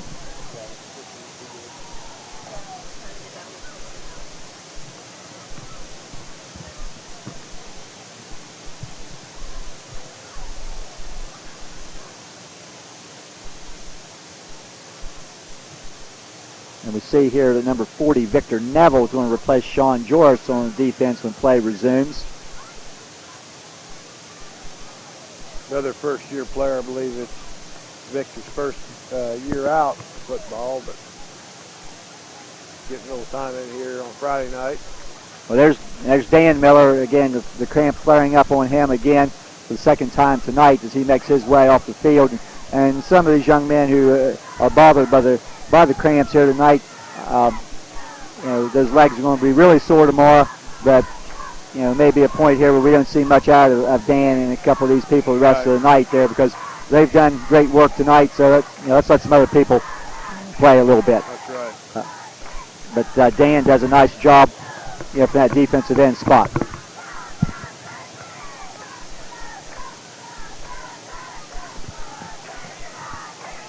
Carpenter to throw. He wings it up, and nice catch by number 3, Colvin. He's going to be out to the 48-yard line. Pick up a 20 yards. Colvin's 4th catch. Nice job by Kyle Carpenter to hang in there and find the open man. Really was wide open for, one of the few big gainers for the Trail offense tonight. Finally brought down on the 47-yard line. The officials quickly place the ball and start the clock on what is going to turn out to be about an average night, I guess, here, with 5.5 minutes left in the game. But, as we're, well past 9:30 on this Friday night, reminding people to tune in on Thursday nights, 10 o'clock for Coach's Corner, Lance LaFollette and Coach Sacosta, and with us every Saturday throughout the season, 11 a.m. Carpenter will be wrapped up by Sean 80. Again, loss of about 7 yards. Sean 80 just out-quicked his man from the get-go, right on the line of scrimmage. He beat his man, this run down Carpenter again for another big play by Sean 80. Sean 80 talked about working hard in the off-season. Sean really put a lot of time in the weight room. Of course, he's always showing people he's got his sleeves rolled up. He looks good in the uniform. Expect big things out of him this year. Bankhauser in, Ferguson still in defensively. As start to work some second line people in, working on that depth. There's an up back, number 32. First time we've seen him tonight. That is Mike Patterson. Pickup of about 4 or 5 yards.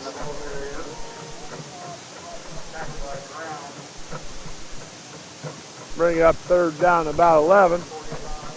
And like you alluded to earlier, if we make a stop here, I'm sure we'll see a lot of the younger guys get some varsity time.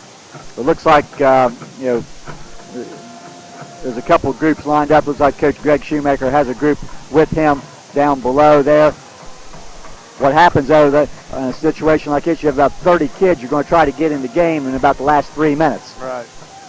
But like you said earlier, they got a reserve game at Bellsville Monday at 4:30. At 22, J.J. Savage. The Trail just content to get some new players in there and kind of concede that maybe, that just the better team won out tonight and work on a few things and then get ready for next week. I'm not sure who they play. Well, quite a welcoming to the PVC that Monroe Central has given to Buckeye Trail in this game tonight at 25-0. The punt will be let sail by Aaron Brown. It's going to roll down at the 5-yard line and be downed by Buckeye Trail inside the 5. Clay Matthews downs the ball there. Longtime pro football fans may think that's a familiar name. Oh, yeah, that's definitely You're checking, right? You thought I made that name up. Oh, I don't see it anymore. Number 12, right there, okay? Yeah, that's definitely a football name. But he's born to play football, I'm sure. But not really going to hurt us much this time in the ball game. But, we'd like to see, I'm sure Coach Acosta said, we don't need any turnovers, and a punt is hard to handle. And this late in the game, There's 3 minutes left in the game. With the ball at the 4 or 5 yard line. Now Buckeye Trail keeps their first defense in, but Monroe Central will not sub here. You know, it would not be fair to the younger kids to put them on the field at their own 5 yard line. So hopefully somebody can break one out of there and then get those kids on the field. Well, if you look here, we got Habick and Gordon in at the same time. And Habick, the lead blocker for Gordon on that play. It's going to be Aaron Brown across the 10 to the 11. Oh, I'm sorry, Jeff. So Habick and Gordon, lead blockers for Brown.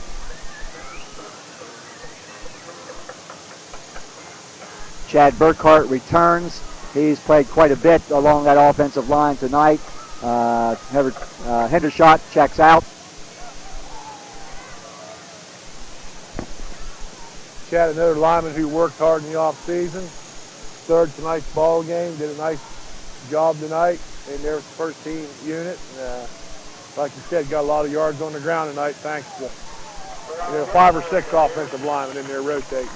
Aaron Brown's going to break out for a first down to the 23-yard line. I have Aaron Brown now at 80 yards in the game, rushing. Jordan Seidler in. 16 first downs by my count for Monroe Central in this game. Ball now at the 23-yard line, 2 minutes remaining. Seminoles will be 1-0. They will welcome the Shadyside Tigers here to Monroe Memorial Park next Friday night in what should be a dandy. Toss to Brown. Trying to get outside, cutting back, still running hard across the 25, 27-yard line. Brown, I'm sure, was told by the coaches to stay in bounds, keep the clock running. Never afraid of contact, stuck his nose back inside. That will keep the clock moving. David Spielman on the field, also Trevor Hendershot.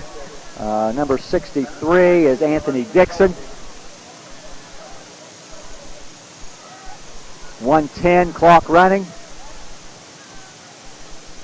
Habig will go in the slot. He's too big to be out there standing up, isn't he, Jeff? Ishii will just keep the ball and run around and run through a couple of people and get to the 34-yard line. Didn't look like there was much there, but that's an 8-yard pickup, and it looks like another first down. Yeah, you're right, Jeff. It didn't really seem like there was much before you know it.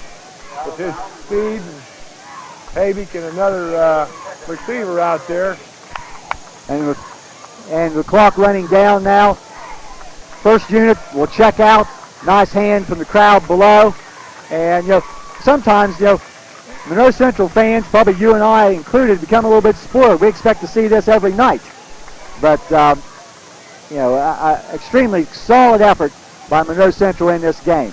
Dexter Hughes will be the quarterback and will take what was probably the final snap of the game. Gives the ball to the fullback. I'm sure these young Seminoles would like to get another play in as they rotate quarterbacks with Justin Hogue. And I'm sure Hoagie'd like to get the play called and get her up so he can take a snap. Buck Wiley picks up a couple yards. And I don't think you're going to get another play.